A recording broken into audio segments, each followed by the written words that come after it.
This is the Songwriting Mind, a program exploring the personal depths of creativity, stories, and craft that define songwriting. In this episode, we hear from Greg Thelen, a songwriter on the Oregon coast. Enjoy. I played accordion as a kid, so I played music.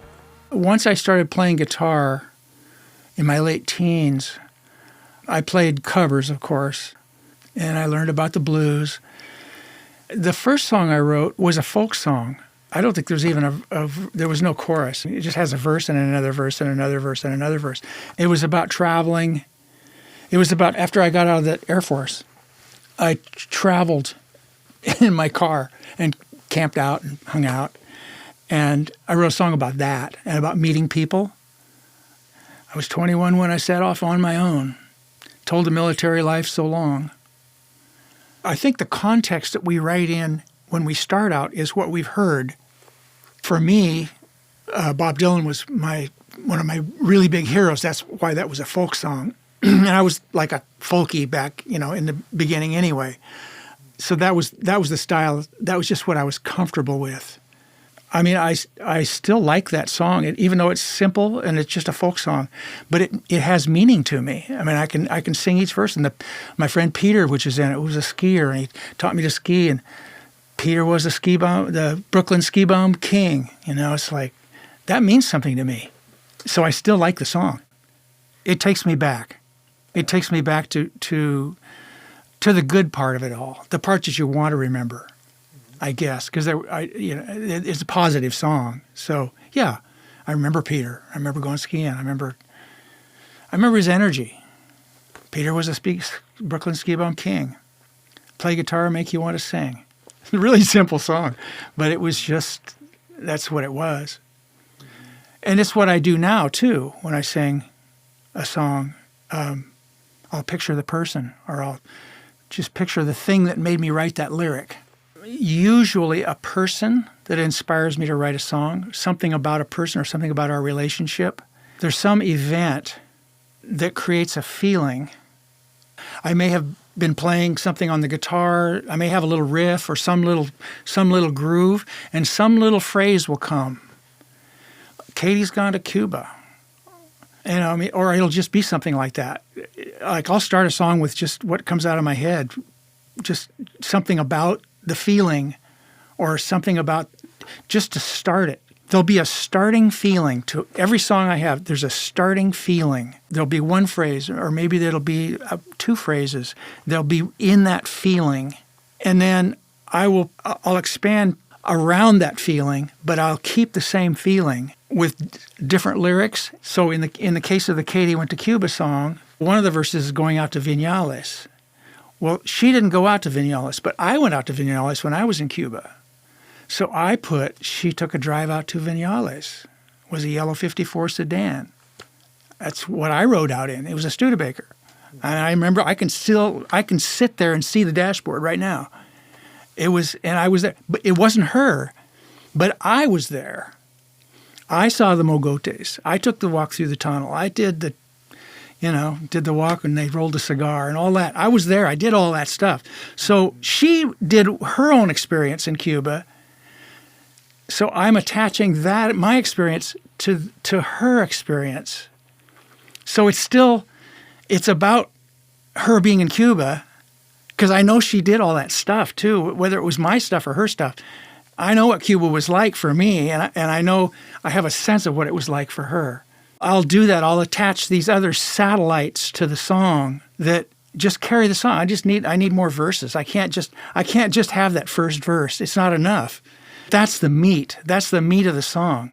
In fact, she went to Cuba many years ago. This song, and I actually wrote the Katie Went to Cuba to play that conga line years ago, decades ago. I had never been to Cuba. The song never went anywhere. I only had one verse. And it's the same verse that I always had. It's the same verse I sing now. But none of that other stuff was in it. The other verses, it wasn't until I went to Cuba, and then 10 years went by and I could, put it all together. But it's like she was there the whole time in the song. So I wrote it. I was at the Malecone, so I put her at the Malecone, shaking her shaker at the party. Because I saw them partying on the Malecone. Katie's gonna Cuba to play that conga line. Katie's gonna Cuba, play that conga line. Los muñequitos de Matanza say she's doing fine.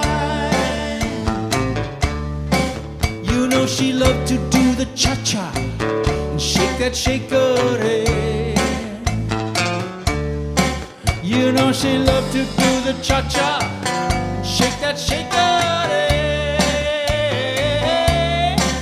Well, she can shake it con el ritmo, shake it, shake it, shake it, shake it.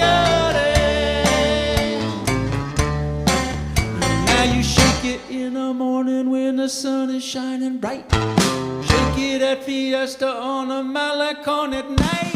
Katie's gone to Cuba, play that conga line. Los muñequitos de Matanza say she's doing fine.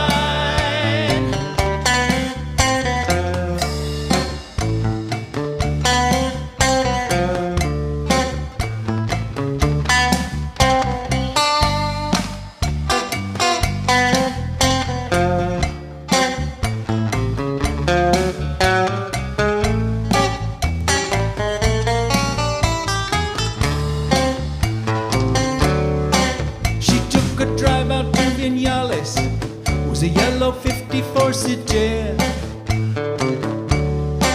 She took a drive out to Vinales. Mogotes rise up from the land. In La Plaza del Pueblo, saw her shake it with the cha-cha man. Katie's gone to Cuba. Katie's gone to Cuba. Katie's gone to Cuba. Katie's gone to Cuba. Katie's gone to Cuba. She's playing in the conga line. Katie's gone to Cuba. She's playing in the conga line. I took songwriting classes. I read a dozen songwriting books. I went to workshops. I did a bunch. I actually studied songwriting quite a bit. I learned, you put your specifics in the verse, you put your furniture, set the table, and then in the chorus you have a general statement about all of the information you've written in the verses. Setting up the chorus, having a lift to set up the chorus sometimes, all that stuff. It was good to learn all that stuff. It's like it was good to learn to sing with voice lessons. But when I write, I don't really think about any of that stuff because all those things are just capturing what you hear in pop music. Once I was able to write a hook, I was able to free more of my personal energy. You can write about things. There's a way to write where you're writing about things, but when you have a chorus and it's repeating and you've got a hook that goes deep and that's memorable, you're really saying what the song is about. You're committing and really putting it on the line. And this is really what's happening. And I'm really going to sing this over and over. And the transition that I made in being able to write hooks was partially from the information that I'd gotten.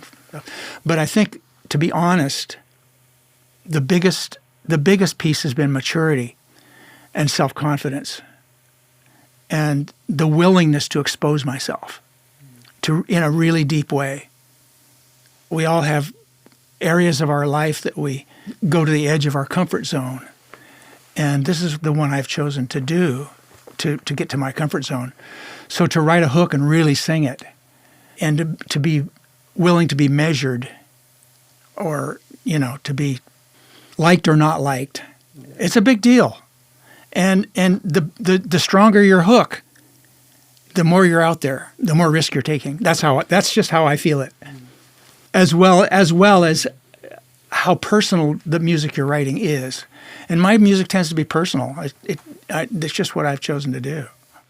It was an important step for me when I wrote my first hook. It was like stepping into another level. About that time, I got clearer about focusing on the intention of the song. My songs got clearer. There was less stuff in the song that didn't relate to the song. Because when you're dealing with a feeling, oftentimes there's a lot of mixed messages and stuff going on that you don't necessarily want if you want the song to be heading in a particular direction or to be clear. In a sense, it's the nature of like relationship. Relationship is messy. But if you can be clear about things, it's often easier or a better relationship. But a lot of my early songs, pre-hook days, there would be stuff that didn't really belong in the song, like we had mentioned before. And songwriting books will tell you to just really stay focused on what you're saying in your verses.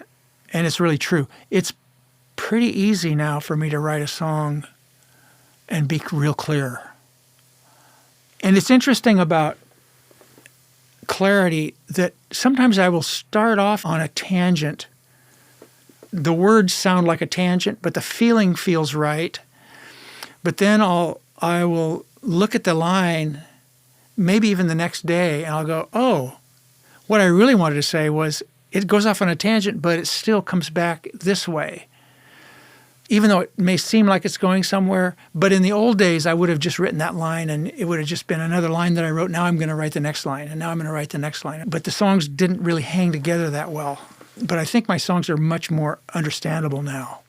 The song Stay, I have a friend who we've talked quite a bit about. We've done a lot of, probably you'd call it personal growth or something together. And we have argued a lot, and we've been good friends. We've played music together. It's interesting that even from day one, we could have an argument. And the way I used to be was, you have an argument with somebody, okay, this relationship's over. It's not worth it. I'm not going any deeper than that. But this person, this is something we noticed after a long period of time, that we would stay. You know, when it got tough, we'd just stay and work it out one way or another, even if we just agreed to disagree. And it's really fortunate when you can find somebody like that. So the song, Stay, so that idea came up about her, about I'm going to write about her and the fact that we stay. And so then Stay, I'm going to stay. I'm not going away. That's the hook. Then the verses are all story, right? I'm going to talk about that. So now I've got an opportunity for a verse. So I don't have any verses, but I'm going to have a verse. I wrote in my notebook, wrote a page of times that she and I had situations where we could have just said, screw you, this is not worth it. And so I just wrote down a bunch of instances. The first verse was a situation where she and I were traveling. We were on tour. We were having an argument, and I ran out of gas.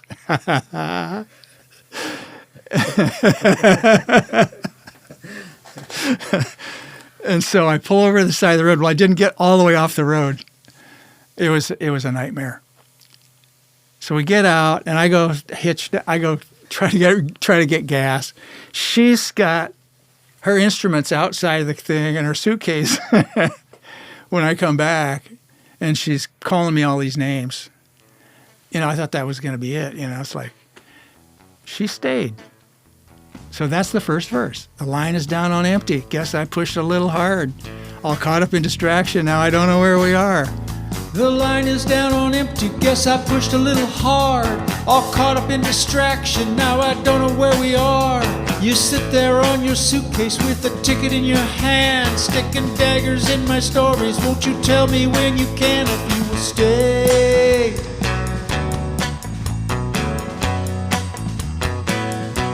Or are you going away?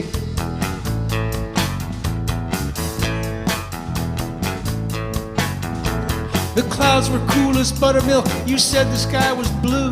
I looked right up to see, and there was no way it was true. I know sometimes you come to play, and I put up a fight. This time I'ma give it up, even if it takes all night, I'm gonna stay.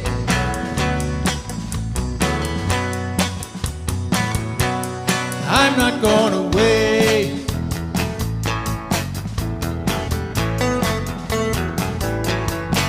I'm gonna stay.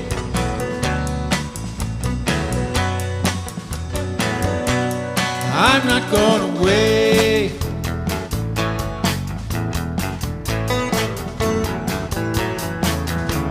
Sometimes I get nervous like the scene ain't good enough.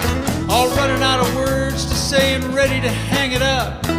Lights go down and fade to gray, I wander out of sight, looking around for someone who might help me back inside. I'm gonna stay.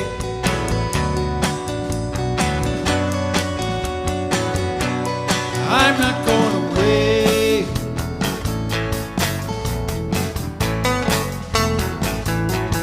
Yes, I'm gonna stay.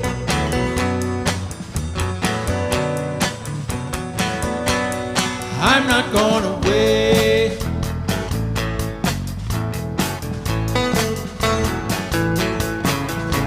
Well, I could win the big one, quit my job and screw around, take a permanent vacation from my troubles in this town, find a brand new woman like some other guys might do. I'd be twice a fool to live a life that had no you. I'm gonna stay.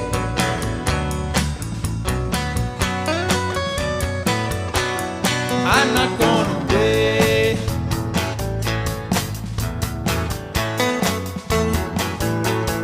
Yes, I'm gonna stay.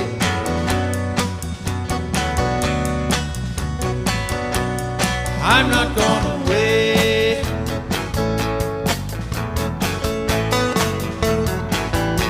Yes, I'm gonna stay.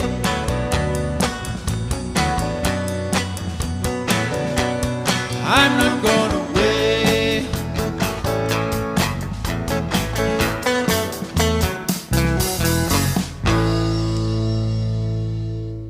When you're writing for somebody else, you can be cerebral. You know, you can get your idea out, you can work on the hook, you can complete the song, but you maybe don't have the juice in it. I would listen to recordings that I had done years ago, and they're just flat. There's nothing in them. It's just me sort of trying to hit the pitches, or, you know, trying to get the pitches right was kind of where I was for a long time, to make it good so I could pass that song on to somebody else that would then make it into something really great. It used to be that performers didn't write their own songs. In the 60s, the performers started doing their own songs. And so by the time I started writing songs, you know, you basically had to write them for yourself.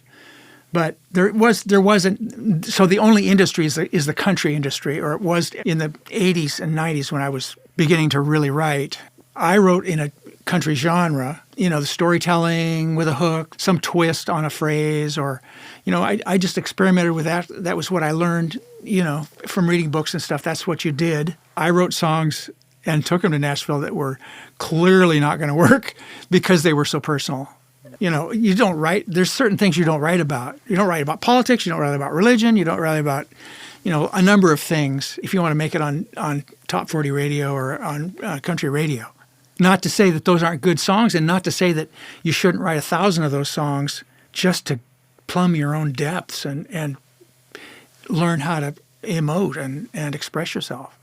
At some point, I made a shift from being a songwriter for other people, and the light went on, and I said, dude, nobody's going to do this. Nobody wants your songs.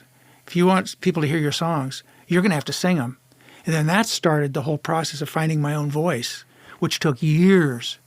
When I listened back to recordings that I made when I was in that Nashville phase, it's not even my voice, the voice that I have now. It was way held back. It was way trying to, with a little kind of an accent. It was trying to say something rather than just be something. It was hard, but as I said earlier, I matured and I became more confident over time, and my voice got bigger and bigger. And from listening to old recordings and just going, "You're not really singing, Greg. You're not really doing this. Get big, go for broke. When I sing the song now, I feel the energy. I'm bringing up energy, and I will take risks. If it's something I really feel strongly about, I'll sing it in a way that really emotes that, because that's what I do, and that's what you do. That's the part that I get to have as a singer and as a songwriter. Showing the kind of emotion that I'm doing now is kind of enough. I really do feel like I'm on the edge of my comfort zone. My song, The River, my friend Kendra and I were sitting in the backyard talking about spirituality and love and why love doesn't always work out. And I had the basic idea of the song, but she came up with a lot of stuff. It's really nice to write with someone who you have things in common with, and you have a common vocabulary, and you can go into each other's mind. You can have a mind meld a bit. Because she got totally what I was doing, and she came up with some great additions to the song. She really made it what it is.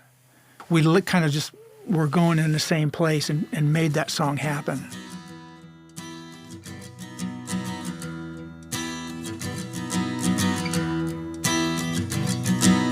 Love is a story that don't seem to work out often. Love is a story that don't always work out right. Love is a story that don't always work. You might think I'm going down with no one round to kiss. Tonight I've got a river to love and trust in. I'll climb a mountain to love and trust myself. I've got a friend to walk beside. I'm gonna live each moment of my life right here like this. You can keep that kiss.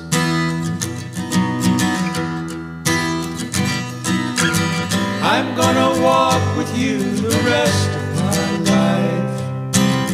I'm gonna love you when we're gone.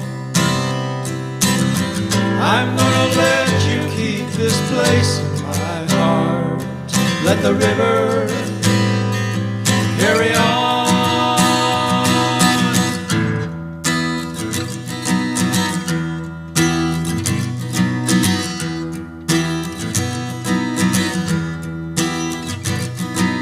Life goes by while you're waiting for the future. Life goes by while you hold on to the past. Life goes by while you're standing still. You can run for the money, you can run till you get your fill. But it won't be real.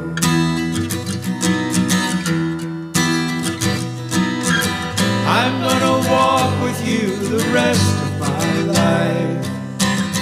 I'm gonna love you when we're gone. I'm gonna let you keep this place in my heart. Let the river carry on.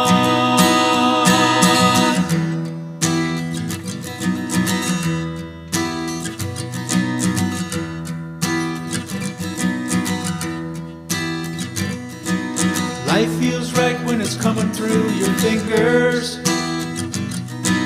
Life feels right when you're breathing in and out. Life feels right when you're coming home. You can find a story, you can leave it at the door. There's so much more.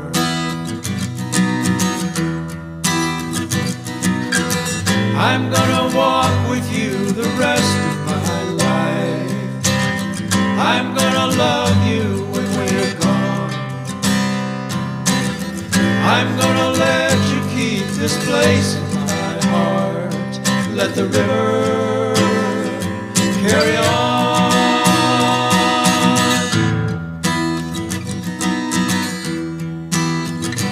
Carry on.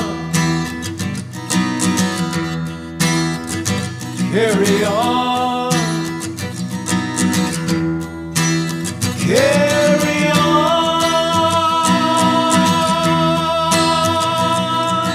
I have a duty to my songs. in a sense. I mean, they're a gift. For me, it's a real personal gift that I've been given to have these things come to me. They're all living in a different place, too. That's the cool thing about songwriting, too. I love going in the different genres because they get to have their own place in the stars. I never know where the songs are going to come from, and I don't try to put them in a genre. I just try to play them as they are, as they come out. Once I get started, if it's a strong hook or it's a strong feeling, the song will happen. It's mostly just trial and error, to be honest. I just try stuff, but a lot of stuff doesn't feel right. Like a phrase won't feel right, or a word won't feel right. Even if it leads off somewhere else. In fact, it's kind of exciting when it leads off to something tangential. It kind of feels like it's right, because there's another thing that'll develop that will stay with the feeling, and it'll develop to another verse or a bridge or something that's tangential. The song will hold together. And what I learned many years ago was to never memorize a song until it feels complete and absolutely right, perfect. Because what I used to do was to write out a lyric, and now it's my song, I'm done, and I would learn it and memorize it, and then I would realize, oh, I got to change that, and then I got to change that, and I'd have to change that. And I would go for weeks on one song trying to learn it again and trying to forget what I'd already learned. So what I do is I put it on paper, and I'll read it and sing it. I don't learn it. I just read it and sing it. And I'll get up in the morning, first thing, get right out of bed, walk over, pick up my guitar, look at the piece of paper, sing it, and I'll go, oh, and I'll make a correction. I will do that. I'll do that for pass after pass after pass, day after day, week after week, and it's not done until it's done. And I will never perform a song until it really feels like it's really done. So it could take a long, long time, but it's all by the feel of it. It's all by feel. But I don't learn them until they're done. And I edit them over and over and over. I'll go through page after page after page. I used to be a very conservative lyric writer, and I fit into the mold of the kinds of things I've heard before, using words I've heard before. There are occasions where I will realize I'm putting a phrase together that's unusual. My tendency has always been to shy away from it and go to something that's known. But with the song Glossy Mirror, what's a glossy mirror? That's a new term. That's a new phrase. So I shouldn't let the fact that I've never heard that phrase or it feels uncomfortable or unusual stop me from singing in a song. And the cool thing that I find about song lyrics of other artists is when I don't really necessarily understand their song lyric, that it could have different meanings. And I really like that. I like songs that you can kind of come to from different ways and put your own interpretation into it. You're not the only one to look into the glossy mirror. I mean, it just works. She only wanted to believe in love that took her over and float away inside a never-ending dream come true. He looked around as he waited by the bar and wondered who would be the one to help his broken heart feel new. When you try to fill an empty space with a perfect body or a pretty face, you're not the only one to look into the glossy mirror. Someone else is bound to take a different point of view. They met that evening, the night became a perfect picture.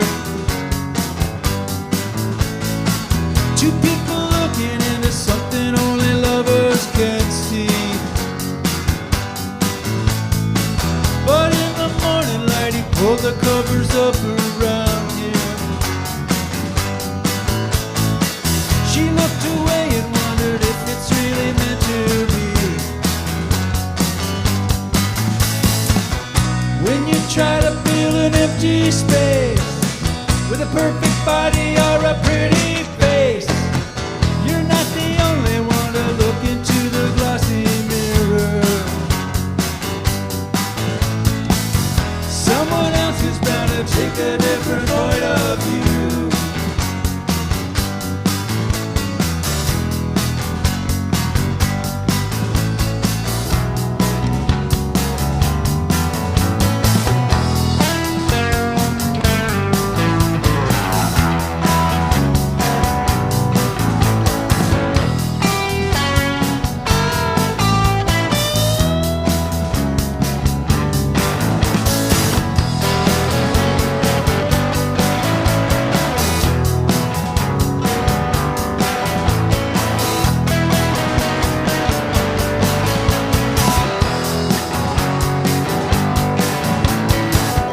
When dreams wear thin and plans start falling through,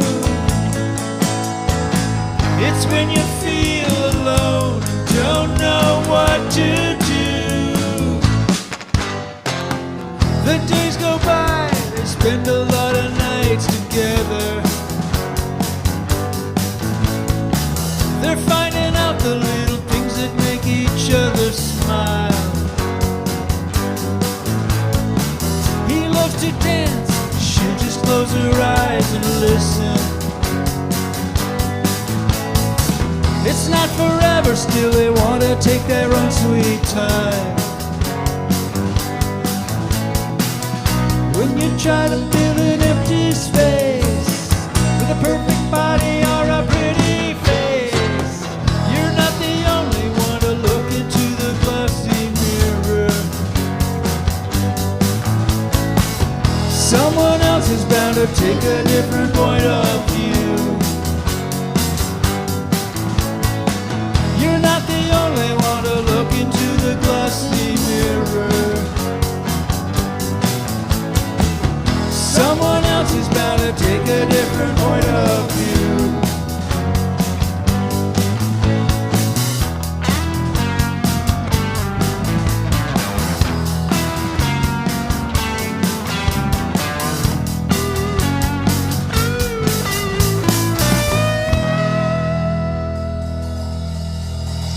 Thank you for listening to the Songwriting Mind. This interview with Greg Thelen was recorded on December 15th, 2024 in Port Orford, Oregon. Greg's albums are available for streaming online. The Songwriting Mind is produced by me, Eric Princess Dragon. If you enjoyed this episode, please follow us and share with others. Peace.